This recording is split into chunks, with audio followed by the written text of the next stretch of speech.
السلام علیکم ورحمۃ اللہ وبرکاتہ۔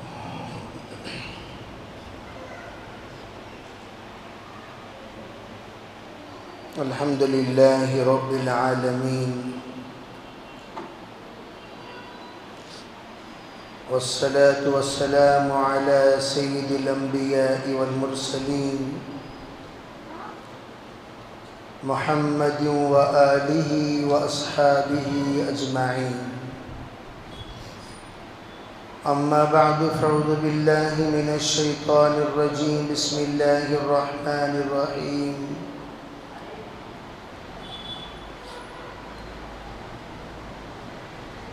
یا ایہا الذین آمنوا اتقوا اللہ وقولوا قولا سدیدا یصلح لکم اعمالکم ویغفر لکم ذنوبکم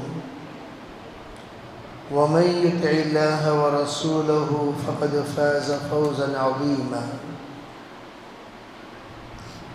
اللهم أيدنا بتأييدك، اللهم أيدنا بتأييدك، اللهم أيدنا بتأييدك يا رب العالمين۔ محترم معزز عزیزو بھائیو، اللہ تعالیٰ نے رمضان المبارک کا مبارک مہینہ ہمیں عطا کیا۔ اس ماہ مبارک کی قدردانی جیسی ہونی چاہیے ویسے نہیں ہو سکی۔ سب ایسے مایوس ہو کر بیٹھے ہیں، ذرا قریب آ جائیں اور تمہیں بھی آ جاؤ، ٹیک چھوڑ دو، ٹیک لگا کر پوری زندگی تباہ ہو گئی ہماری۔ آ جاؤ،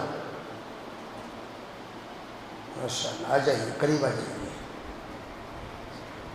صرف بزرگوں کو اجازت ہے اور جن کو کوئی تکلیف ہے ان کو اجازت ہے۔ کبھی زندہ کسی سہارے کا محتاج نہیں ہوتا، مردہ سہارے کا محتاج ہوتا ہے۔ زندہ خود چلتا ہے اور مردہ چلنے کے لیے 4 لوگوں کی اسے ضرورت پڑتی ہے۔ اس لیے نیت کرو انشاءاللہ ہم دوسروں کا سہارا بنیں گے، خود کسی کے سہارے پر نہیں جیئیں گے۔ کیا انشاءاللہ اس لیے بول رہے ہیں نا؟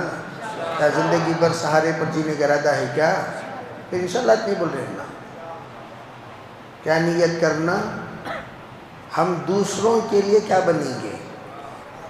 سہارا بنیں گے، خود کسی پر بوجھ نہیں بنیں گے،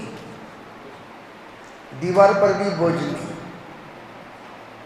نہ ہم اپنے باپ پر بوجھ، نہ بیوی پر بوجھ، نہ سسرال والوں پر بوجھ۔ ایک بڑا طبقہ وہ ہے جو سسرال والوں پر بوجھ بن گیا ہے۔ عید آتے ہی سسرال والوں پر بوجھ، اسے بھی کپڑا لانا، بچی کو بھی لانا، بچوں کو بھی لانا۔ تو یہ عادت دوسروں پر بوجھ بننے کی، یہ ہمارے جنازے کو بوجھل بنا دے گا۔ اللہ ہم سب کی حفاظت فرمائے۔ سب نیت کریں گے انشاءاللہ بھائی؟ تو میں یہ عرض کر رہا تھا، رمضان المبارک کا مبارک مہینہ جیسے تیزی کے ساتھ آیا ویسے تیزی کے ساتھ جا رہا ہے۔ ہم نے رمضان سے کیا پایا، یہ جائزہ لینے کی ضرورت ہے۔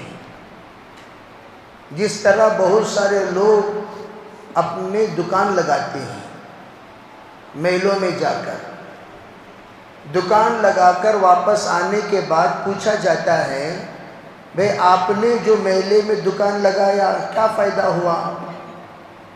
اس آدمی کا چہرہ کھلکھلایا ہوا ہوگا، بالکل حشاش و بشاش، انتہائی خوش و خرم، وہ شخص ہوگا جس کا پورا مال بک گیا ہو اور خوب نفع کمایا ہو، اور اس انسان کا چہرہ مرجھا ہوا ہوگا جس کا مال ہی نہیں بکا، بیچارہ اپنا مال واپس اپنے گھر لے کر آ رہا ہے۔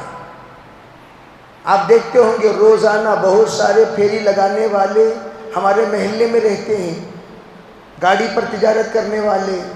شام کو آتے وقت بعض لوگوں کا چہرہ انتہائی اداس،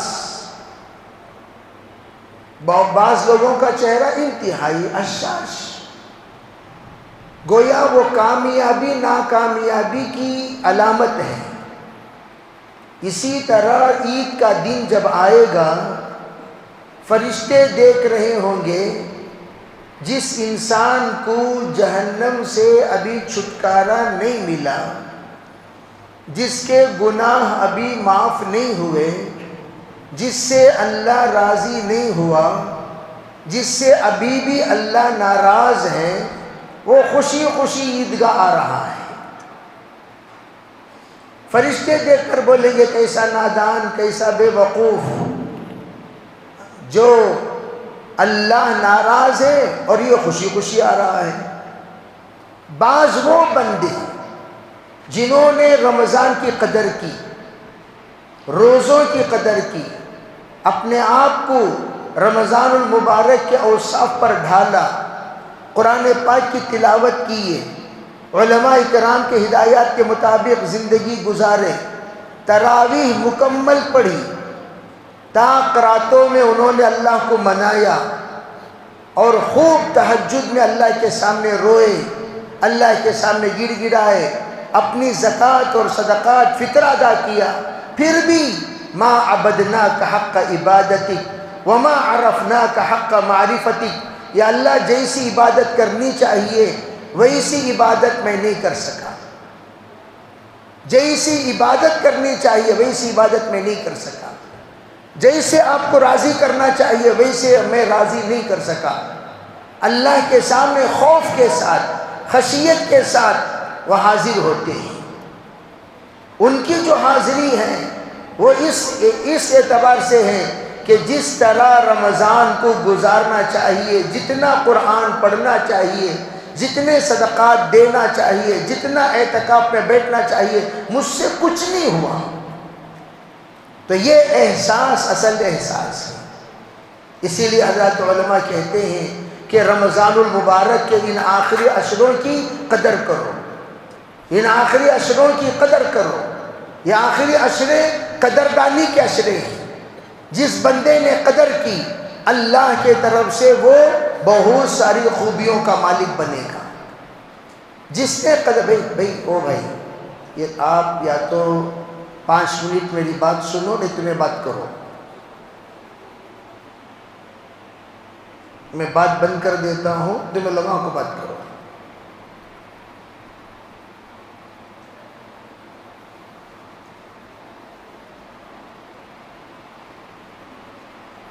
ہم لوگ کوئی خالی انسان نہیں ہے بیان کرنے کے لیے، اور نہ ہی شوق ہے بیان کرنے کا۔ یہ بے ڈھنگا پن مجھے کہیں بھی پسند نہیں۔ جب بیان ہو رہا ہے کہے کے لیے ہو رہا ہے، بھائی مذاق کرنے کے لیے، ہنسنے کے لیے، جب ہنسنا ہے ہنسو، ہنسی ختم ہونے کے بعد بیان کرتا ہوں۔ ہنس لو اور آدھا گھنٹہ ادھر آپ بڑھے، تم ادھر آؤ، سفید ادھر آؤ، جی یہاں جاؤ، میرے پاس آؤ، شیطان تمہارے اندر گھس گیا۔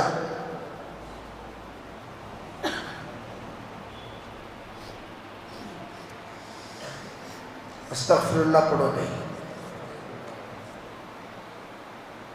بچے ہنستے ہیں تو میں ہنسنے چھوڑتا ہوں 5 منٹ۔ کتنے منٹ؟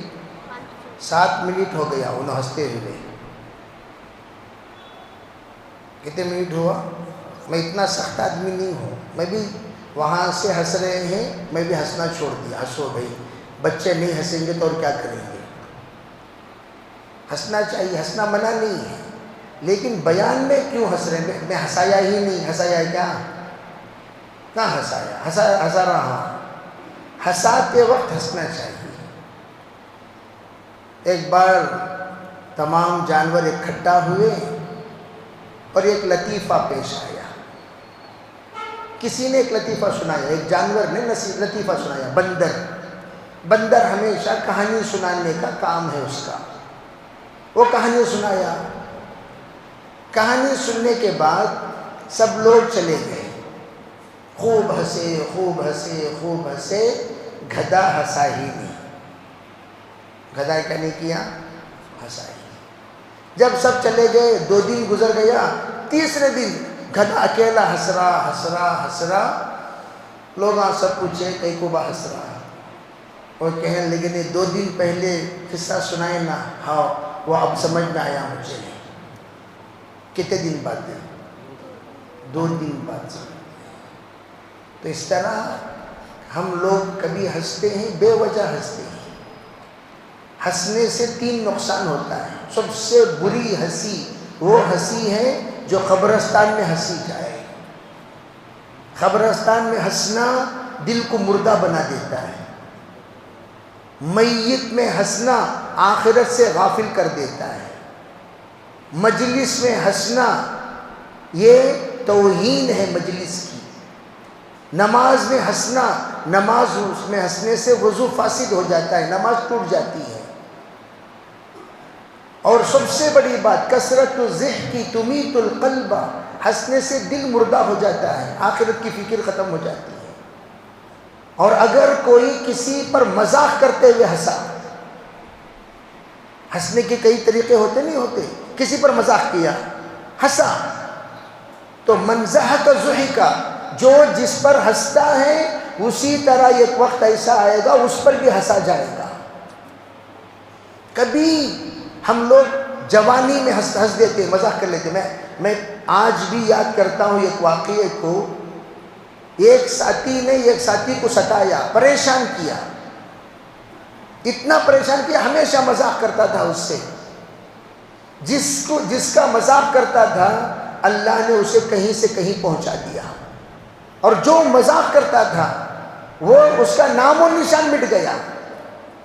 نہ اس کی بیوی اس سے خوش، نہ بچے اس سے خوش، نہ سسرال والے اس سے خوش، نہ خود کے بھائی بہن اس سے خوش. کیوں؟ دوسروں کو حقیر سمجھنے کا نتیجہ.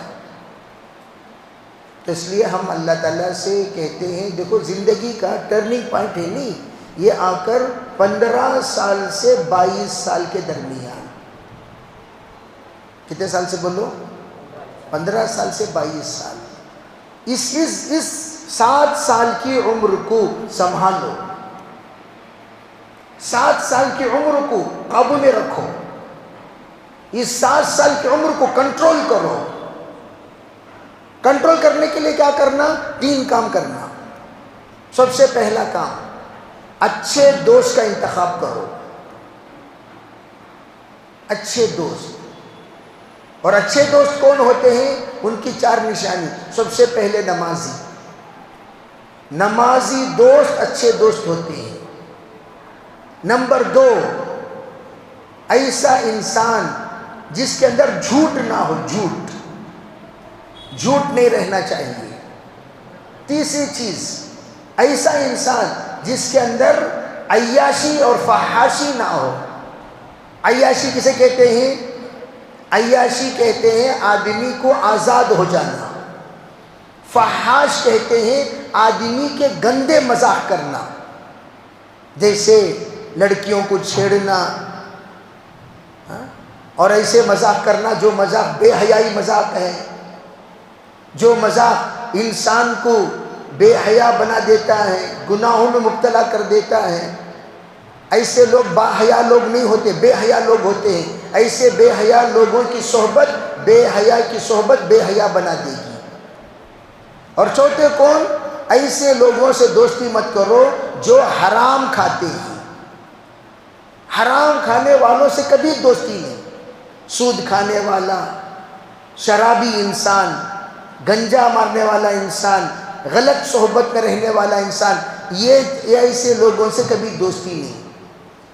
اگر ان سے ہماری دوستی ہے فوراً دوستی کو کٹ کر دینا چاہیے. حضرت امام غزالی رحمۃ اللہ علیہ فرماتے ہیں جس کے دوست اچھے ہو گئے وہ جنتی ہو گیا. جس کے دوست برے ہو گئے وہ جہنمی ہو گیا۔ اور قرآن خود بیان کرتا ہے کہ جس وقت جہنم کا فیصلہ ہو جائے گا کسی بندے کے بارے میں کہ اس کو لے جا کر جہنم میں پھینکو، وہ جاتے جاتے پلٹ کر دیکھے گا اس کا دوست وہاں بھی ہنس رہا ہوگا، ہنس رہا ہوگا، انہیں جا رہا ہے جہنم میں، اور حالانکہ اس کا دوست نہیں، وہ شیطان اس کے ہم شکل بن کر، دوست کے ہم شکل بن کر ہنس رہا ہوگا۔ یہ جاتے جاتے یوں کہے گا یا لیتنی لم اتخذ فلانا خلیلا، کاش اس نالائق کو میں دوست نہ بناتا، کتنا اچھا ہوتا، اس کو میں نے دوست بنا کر میری زندگی کو تباہ کر دیا، میری زندگی اجڑ گئی، میری زندگی تباہ ہو گئی۔ اس لیے میرے عزیز بھائیوں، دوست کوئی معمولی انسان نہیں، دوست 3 انسانوں سے اصلاح ہوتی ہے۔ حضرت امام غزالی فرماتے ہیں ایک دوستوں سے، دوسرا شیخ سے، تیسرا استاد سے، اور باپ کے اندر یہ تینوں صفات ہونی چاہیے۔ ہر باپ، کامیاب باپ وہ ہے جو بچوں کے لیے کبھی دوست بن جائے، کبھی بچوں کے لیے استاذ بن جائے، کبھی بچوں کے لیے شیخ بن جائے۔ باپ کے اندر تینوں رنگ ہونی چاہیے، تینوں کلر ہونی چاہیے، تینوں طور ہونا چاہیے، تینوں انداز ہونا چاہیے۔ باپ ہمیشہ جلاد کی طرح نہ رہے، بعض باپ جلاد بن جاتے ہیں، مجھے دیکھے تو بچے پیشاباں کر لینا، بھئی یہ کیا طریقہ ہوا، میں آپ کو دیکھ کر بچے پیشاب، اس لیے بچے ماں سے اپنا دکھ درد بانٹتے ہیں، باپ سے نہیں۔ کیوں؟ باپ ہمیشہ سخت، یہ سخت رہنا یہ الگ چیز ہے، عربی کبھی کبھار سخت ہونا چاہیے، کبھی کبھار سخت، ہمیشہ سختی نہیں، کبھی کبھار ہمدرد بن جاؤ، کبھی کبھار دوست بن جاؤ، کبھی کبھار استاذ بن جاؤ۔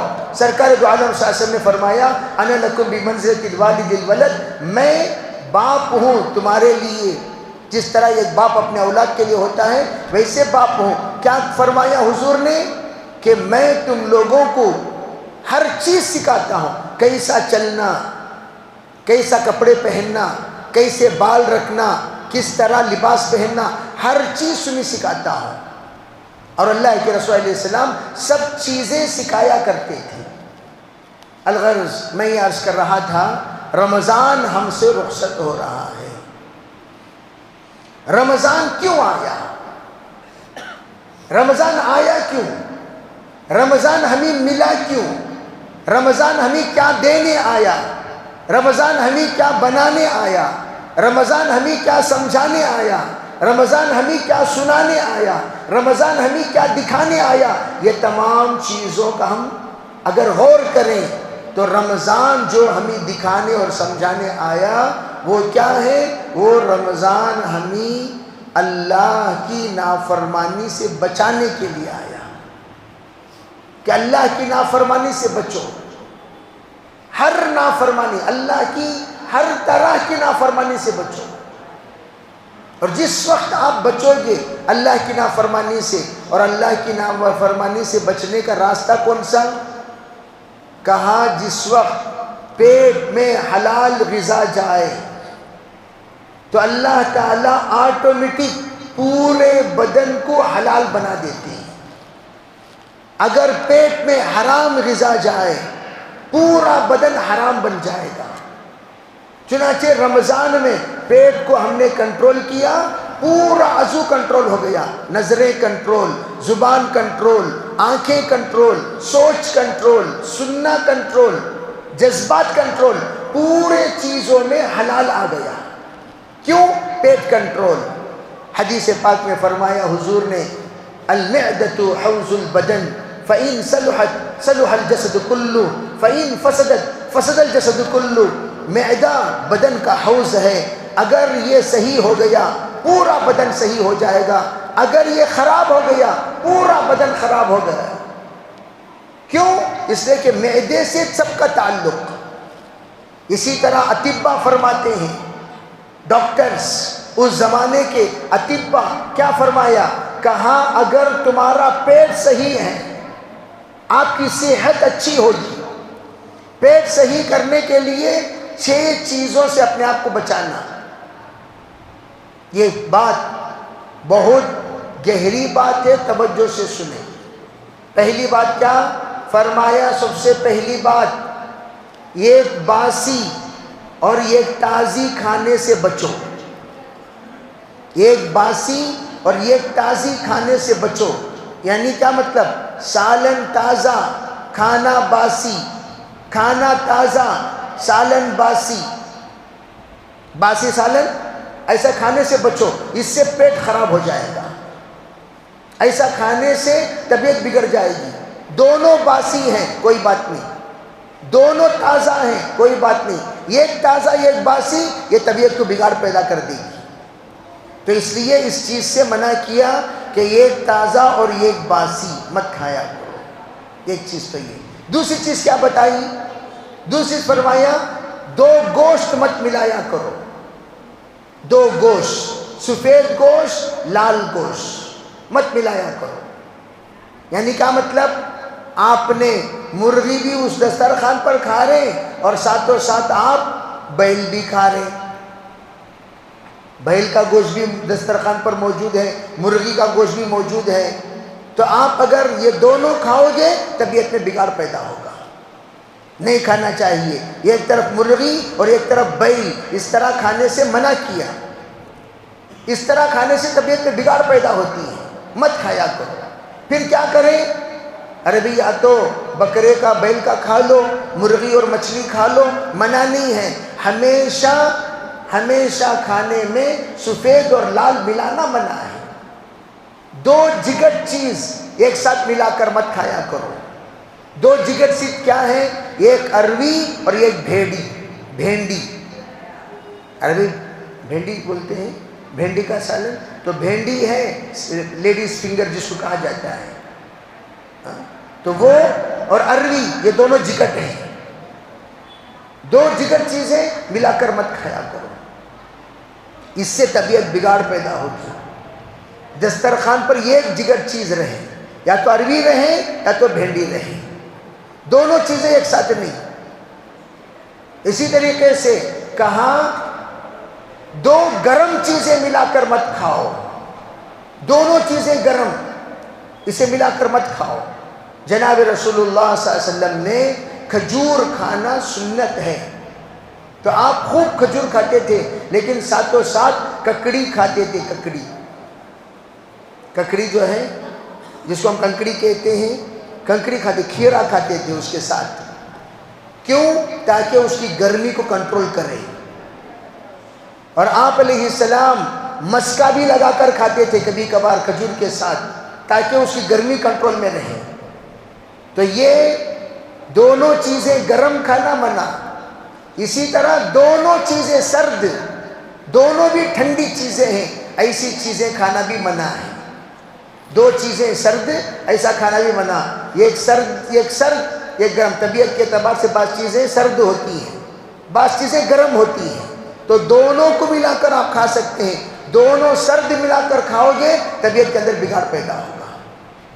اور اسی طریقے سے 6ٹھی چیز فرمایا کہ رمضان المبارک کا جس وقت افطار کرو پیٹ انتہائی گرم ہوگا، اس میں ٹھنڈی چیزیں مت ڈالا کرو.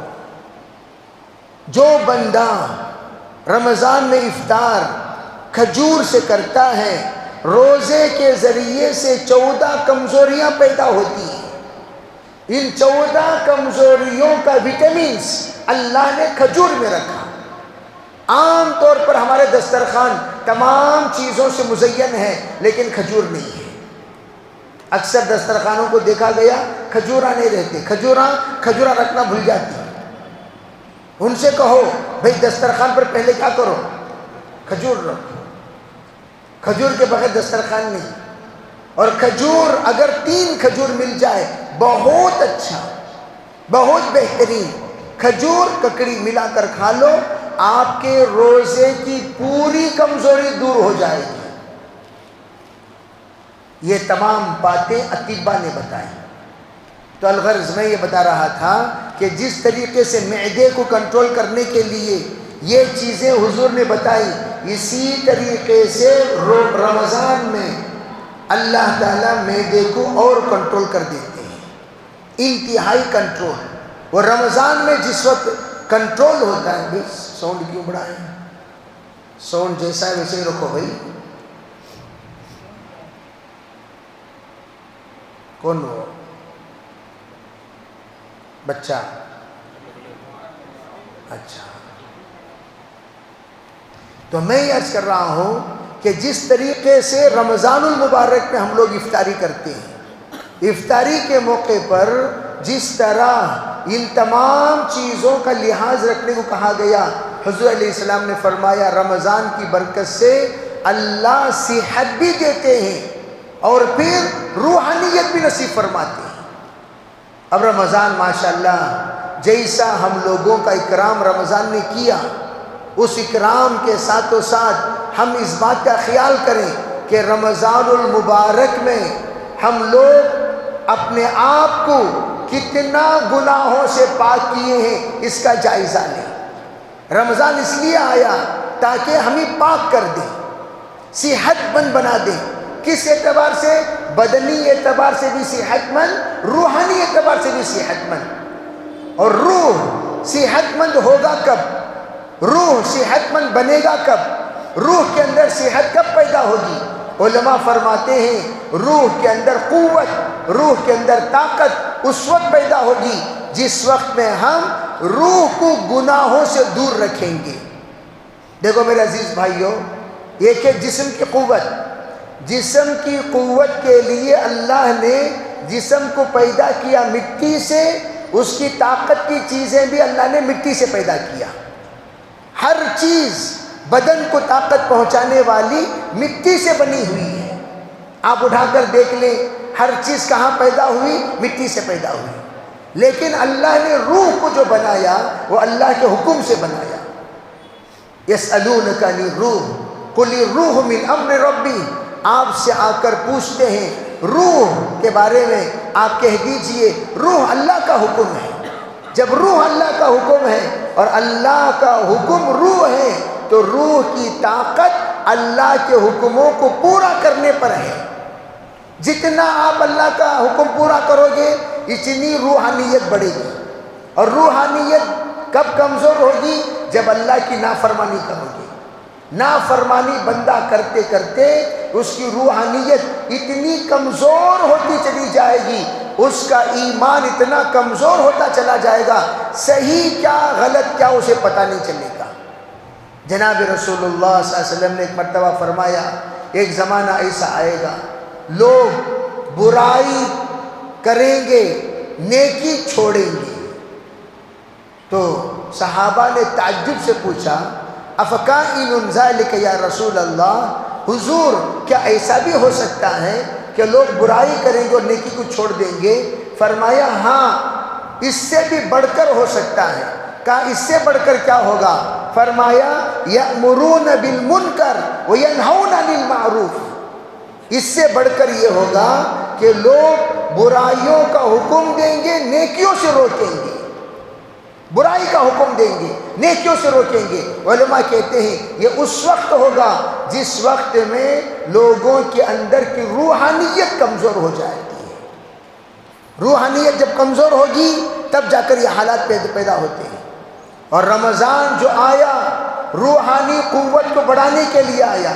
میں آپ سے یہ کہنا چاہتا ہوں، غور سے سنو، جتنی ذکر و اذکار تم کر رہے ہو، جتنی دعائیں تم پڑھ رہے ہو، جتنی قرآن پاک کی تلاوت تم کر رہے ہو، یہ سب پانی میں اس وقت اگر تم دم کرو گے غیر رمضان میں 70 مرتبہ پڑھ کر دم کرنے کے برابر رمضان کا دم کا پاور ہے۔ ایک بار سورہ فاتحہ پڑھ کر دم کرنا 70 بار سورہ فاتحہ پڑھ کر دم کرنے کے برابر۔ ایک بار سورہ بقرہ پڑھ کر دم کرنا 70 بار سورہ بقرہ پڑھ کر دم کرنے کے برابر۔ ایک بار معوذتین پڑھ کر دم کرنا 70 بار معوذتین پڑھ کر دم کرنے کے برابر۔ اللہ اس دم میں بھی دم پیدا کر دیتے ہیں۔ کب؟ جب رمضان میں پڑھا جائے۔ تو رمضان مبارک کا عمل بہت پاورفل عمل ہے، اس لیے رمضان مبارک میں ہم اپنے اعمال کو بڑھائیں۔ اب اعمال کو بڑھانے کے ساتھ و ساتھ کیا کریں؟ گناہوں کو گھٹائیں۔ اللہ جل جلالہ امن والہ نے رمضان المبارک اور اس میں روزے اس لیے عطا کیا تاکہ ہمارے گناہوں کو جلا کر راکھ کر دیں، تاکہ ہمارے گناہوں کو جلا کر راکھ کر دیں۔ رمضان کے معنی ہی جلانے کے آتے ہیں، رمضان کے معنی نیست کر دینا، جلا دینا، راکھ کر دینا، مٹا دینا۔ اس کا معنی یہ ہے کہ اب مٹانا کس کو؟ علماء کہتے ہیں گناہوں کو مٹانے کے لیے آیا۔ کیوں؟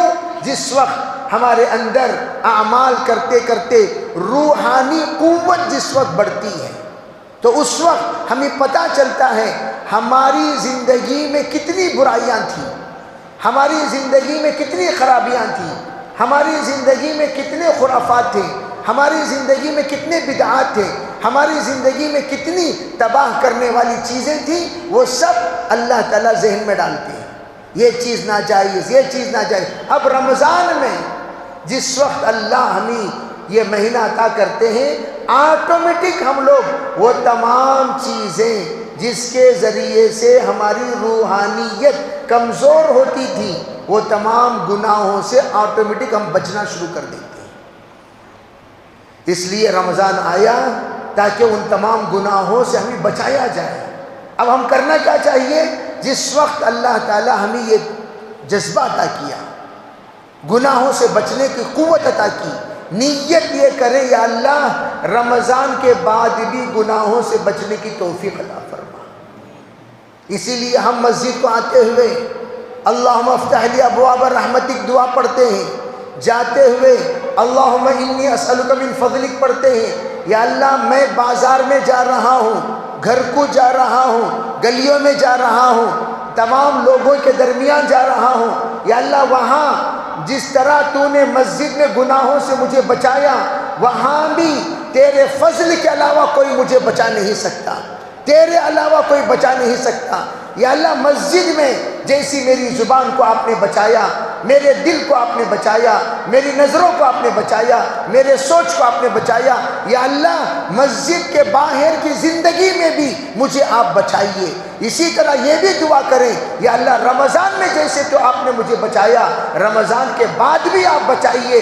پھر انشاءاللہ جس اللہ کے بندے کے روزے، جس اللہ کے بندے کی تراویح، جس اللہ کے بندے کی توبہ، جس اللہ کے بندے کے ذکر، جس اللہ کے بندے کی تلاوت، جس اللہ کے بندے کی تمام اعمال اللہ قبول کر لے، علماء فرماتے ہیں وہ بندے کا رمضان المبارک کے بعد زندگی کا نقشہ ہی بدل جائے گا، زندگی کا رنگ بدل جائے گا۔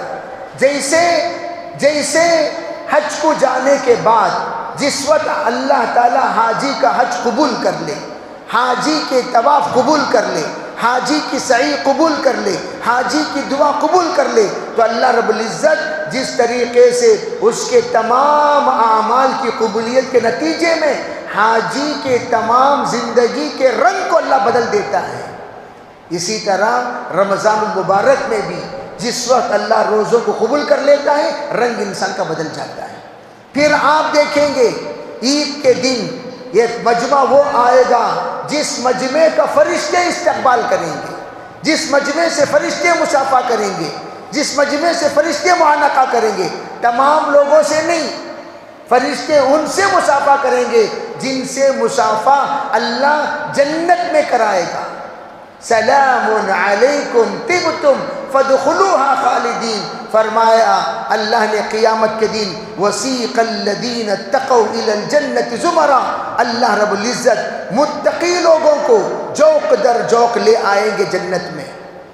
اور اس وقت جس وقت متقی لوگ آئیں گے، متقی بنانے کے لیے رمضان آیا، اور جس وقت متقی لوگ جنت کے قریب داخل ہوں گے، فرمایا فرشتے ان کا استقبال کریں گے، یوں کہیں گے سلام علیکم طبتم فادخلوها خالدین، سلامتی ہو تم پر، ہمیشہ تم نے بڑی اچھی زندگی گزاری، ہمیشہ ہمیشہ کے لیے جنت میں داخل ہو جاؤ۔ میرے عزیز بھائیوں، رمضان مبارک کا وہ قدردان جب عید کے دن آتا ہے تب بھی فرشتے الحمدللہ اس کا استقبال کریں گے، اس کے نام اعمال کے بارے میں اسے خوشخبری سنائیں گے اور اسے مبارکبادی دیں گے اور اس کو اللہ کے طرف سے مغفرت کا پروانہ عطا کیا جائے گا۔ اب ہمارے پاس اللہ سے مغفرت کا پروانہ لینے کے لیے صرف 6-7 دن رہ گئے ہیں، اس سے زیادہ کچھ نہیں۔ یہ 6-7 دن میں تو کہتا ہوں اللہ کے بندو، اللہ کے گھر میں آ کر اعتکاف کر لو، اللہ کے گھر میں آ کر اللہ کو منا لو، اللہ کے گھر میں آ کر اللہ کو سلجھا لو، اللہ کے گھر میں آ کر اللہ کے سامنے اپنے آپ کو ذلیل کر کے ناک رگڑ کر پیشن رگڑ کر اللہ سے کہہ دو جو ہوا سو ہوا، اے اللہ نحن اواد بالذنب وانت اواد بالمغفرہ، یا اللہ ہم تو گناہوں کے عادی ہیں اور آپ معاف کرنے کے عادی ہیں، یا اللہ ہمیں معاف کر دیجئے، معاف کر دیجئے، معاف کر دیجئے۔ ضد کرو اللہ کے سامنے معافی کے بارے میں، اور ضد کرنے سے پہلے کیا کرنا؟ اللہ کی تعریف کرنا۔ اور اللہ کی تعریف ہم کیسے کریں؟ فرمایا ذکر کے ذریعے سے اللہ کی تعریف ہوتی ہے۔ جب بندہ کہتا ہے لا الہ الا اللہ، اللہ کہتا ہے لا الہ الا انا۔ جب بندہ کہتا ہے سبحان اللہ، اللہ کہتا ہے انا سبحان۔ جب بندہ کہتا ہے الحمدللہ، اللہ کہتا ہے لی الحمد۔ جب بندہ کہتا ہے اللہ اکبر، اللہ کہتا ہے انا الاکبر۔ جب بندہ کہتا ہے لا حول ولا قوت الا باللہ، اللہ بھی کہتا ہے ہاں یہ سوائے قوت سوائے حول میرے علاوہ کوئی اور کے حق نہیں ہے۔ یعنی کیا مطلب؟ اللہ ہی کے قبض قدرت میں حول یعنی کسی کی حرکت، کسی کی قوت اگر ہے تو اللہ کے پاس ہی ہے۔ میں یہ عرض کرنا چاہتا ہوں اللہ کا پہلے ذکر کرو، اللہ کا پہلے ذکر کرو، لا الہ الا اللہ استغفر اللہ اسألک الجنہ ونعوذ بک من النار۔ ذکر کے بعد یہ دعا پڑھو، پھر اس کے بعد اللہ کے سامنے ضد کرو، یا اللہ ہمارے اور اللہ کو ضد بہت پسند ہے۔ جیسے امی کے پاس آپ کی ضد، ابا کے پاس آپ کی ضد، بھئی جس سے پیار کیا جاتا ہے، جس سے پیار ہے، جس سے محبت ہے، ان کی ضد سے بھی ان کو چاہت ہے، ان کی محبت بڑھتی ہے۔ ضد چھوٹے بچے جن سے محبت ہے وہ ضد کرتے ہیں تو ان کی ضد کے مطابق ان کو دے دیا جاتا ہے، ان کو عطا کر دیا جاتا ہے، ان کو نواز دیا جاتا ہے۔ ضد پر مارا نہیں جاتا، دھکا نہیں دیا جاتا، کیوں؟ چاہت ہے، پیار ہے، محبت ہے۔ لیکن جس سے نفرت ہے وہ ضد کرے تو پہلے سے تجھے دیکھے تو نہیں ہوتا، ضد کر رہا ہے اور ایک لات مار کو بھگا ڈالتی ہے اسے، کیوں؟ ارے تیری ضد ہمارے پاس نہیں چلے گی، تجھے ضد کرنے کا کوئی حق نہیں۔ چنانچہ عیدگاہ میں بچوں کو لے کر جب لوگ جاتے ہیں، 4 بچے ہیں، 4 میں ایک پیارا ہے، اگر وہ ضد کرتا ہے تو باپ اس کے لیے گڑی بھی لے کر دے دیتا ہے، بلون بھی لے کر دے دیتا ہے، کھلونا لے کر دے دیتا ہے۔ دوسرے بچے ضد کرے تو چپ کے بیٹھ، داتان دکھاتا، آنکھیں دکھاتا، جی وہ تمام چیزیں ان بچوں کو دکھائے گا جو بچے ضد کرتے ہیں، وہ لیکن ان سے محبت بھی نہیں ہے۔ لیکن جن سے محبت ہے وہ ضد کرتے ہیں، اے چپ کے بیٹھ، بچہ پوچھ رہا لے کو دے ڈالتا، نہیں بھائی انہوں پوچھے نا اس کو کیوں نہیں لے کر کیوں نہیں دیے، اسے کیوں لے کر نہیں دیے؟ اس لیے کہ یہ آپ کا چہیتا ہے، یہ آپ کا لاڈلا ہے، لاڈلے کی ضد قبول ہے۔ جب اللہ کے بندے اللہ کے گھر میں اللہ کا نام لینے کے بعد اللہ سے ضد کرتے ہیں، خصوصاً ضد کرنے کا حق معتکفین کو ہے۔ معتکفین اللہ کے سامنے ضد کریں، معتکفین اللہ کے سامنے ضد کریں۔ اور آپ لوگوں سے بھی کہتا ہوں جب طاق راتے ہو، رات میں مسجد میں جب آئیں اعتکاف کی نیت کر لیں اور آ کر اللہ کے سامنے ضد کریں اپنی معافی کی، گھر کو جا کر ضد کریں اپنی معافی کی، اللہ سے پھرا پھرا کر یہی کہتے رہو اے اللہ میرے گناہوں کو معاف فرما، یا اللہ میرے گناہوں کو معاف فرما، یا اللہ میرے گناہ۔ جیسے بچہ پھرا پھرا کر ابو ابو، انہیں نماز میں رہے تو بھی بلون دکھاؤ کو ابو ابو بولتے رہتا، خطبے میں بھی بلون دکھاؤ کو ابو ابو بولتا، آتے ہوئے بھی بلون، جاتے ہوئے بھی بلون، نماز میں بھی بلون، اتحیات میں بھی بلون، خطبے میں بھی بلون، اور پھر بیان میں بھی بلون۔ ضد کرتا کہ نہیں کرتا بچہ؟ بھائی چھوٹے بچے کی ضد کیسی ہوتی ہے؟ آخر میں جاتے ہوئے باپ دلا ہی دیتا ہے۔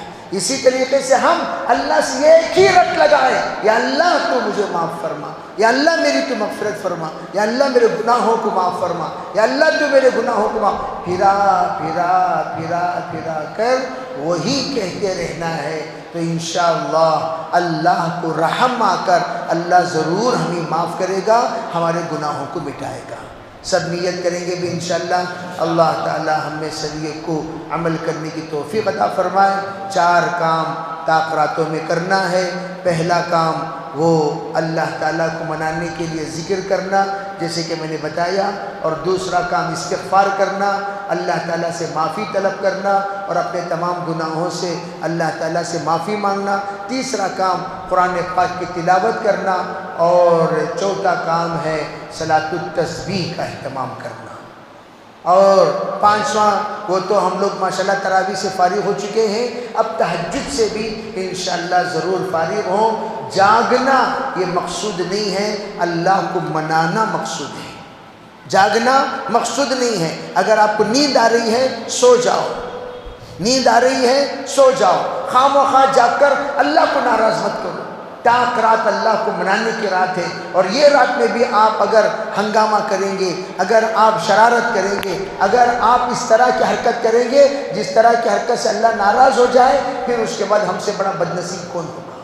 اس لیے اللہ کو منائیں، اللہ کو منائیں، اور منانے کے لیے مسجد ہی میں آنا تو ضروری نہیں، آپ اپنے اپنے گھروں میں بھی منا سکتے ہیں، اپنے اپنے گھروں میں بھی منا سکتے ہیں۔ مستورات اپنے گھروں میں عبادت کریں، مستورات اپنے گھروں میں اللہ کو منائیں، مستورات اپنے گھروں میں توبہ استغفار کریں، اور مرد حضرات اپنے سڑکوں پر نہ پھریں۔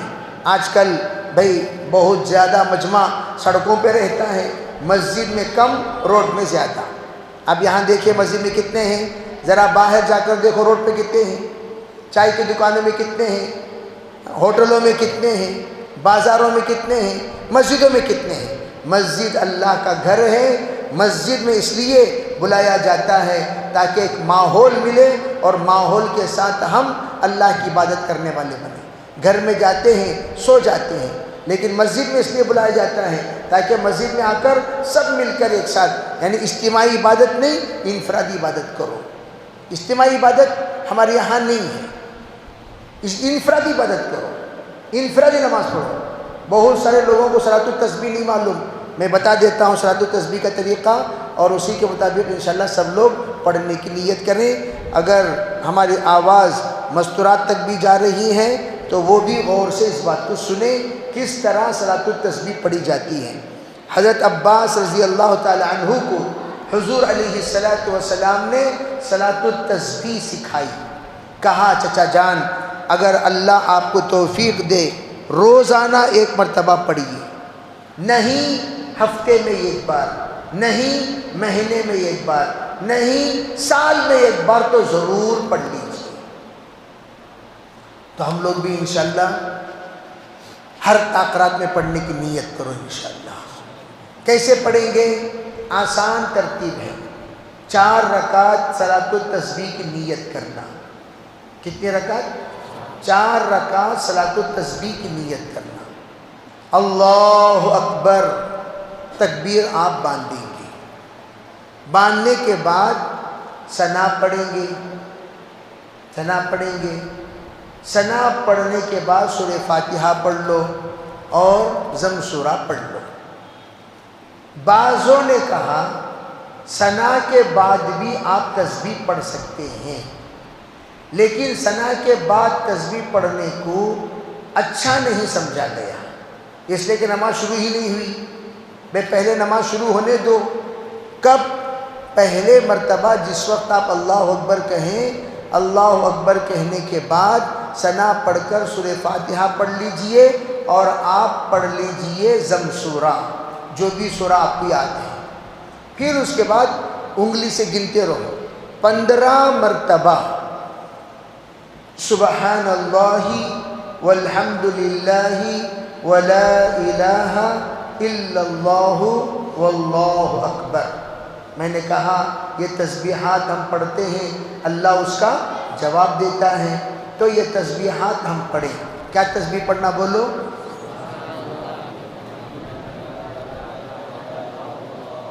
سبحان اللہ والحمد للہ ولا الہ الا اللہ واللہ اکبر پڑھیں گے انشاءاللہ۔ یہ پڑھ لے، اگر لا حول ولا قوت الا باللہ پڑھ لیتے ہیں بہت اچھا، نہیں تو یہی کافی ہے، ٹھیک بھائی؟ 15 مرتبہ پڑھنا۔ کتنے مرتبہ؟ اب کیسا گننا، اس کے لیے آپ تکبیر ایسا باندھیں گے تو ذرا انگلی میں 15، ایک انگلی میں 3 3 3 3 3، کتنا ہوئے بھائی؟ 15۔ تو 3 پڑھتے وقت آپ ایسا دبا لیجئے، 3 ہو گیا، 6 ہو گیا، 9 ہو گیا، 12 ہو گیا، 15 ہو گیا، ٹھیک ہے انشاءاللہ؟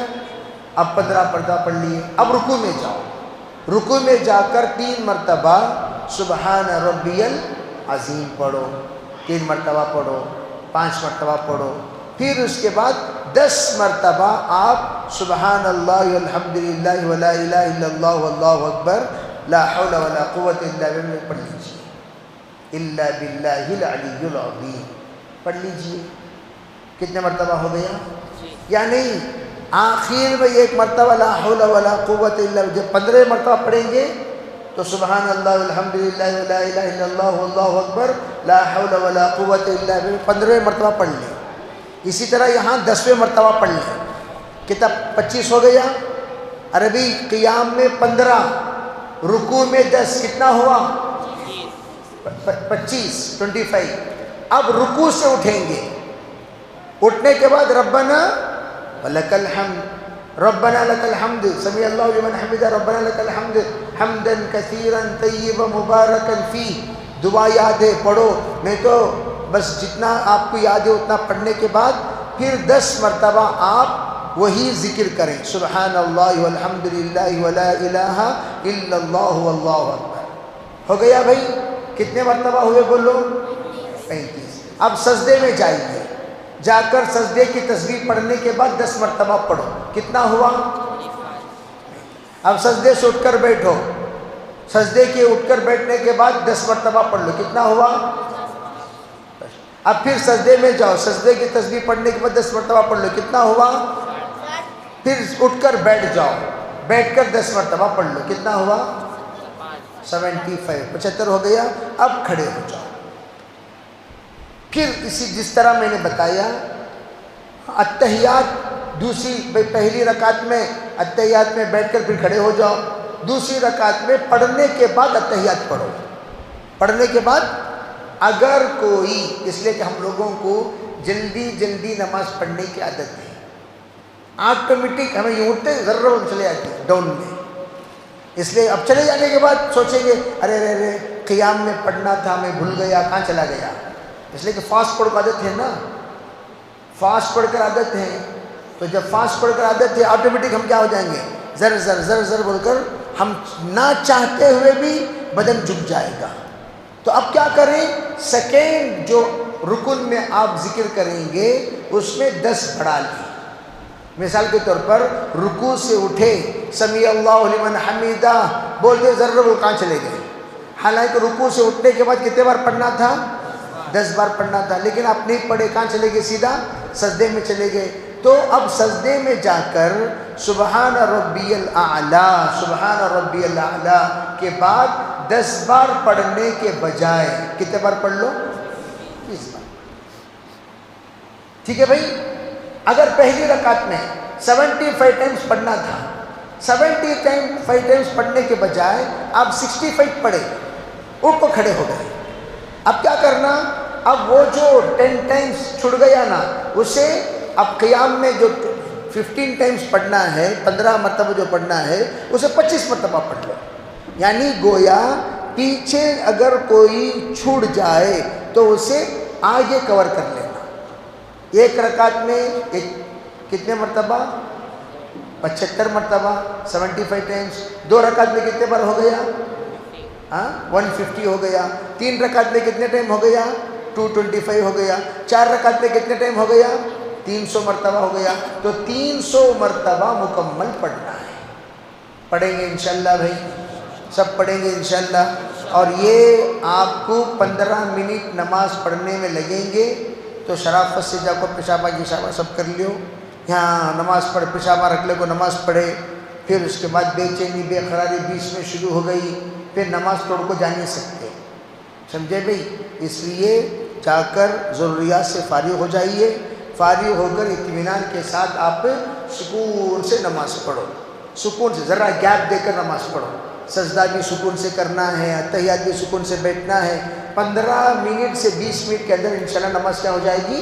مکمل ہو جائے گی۔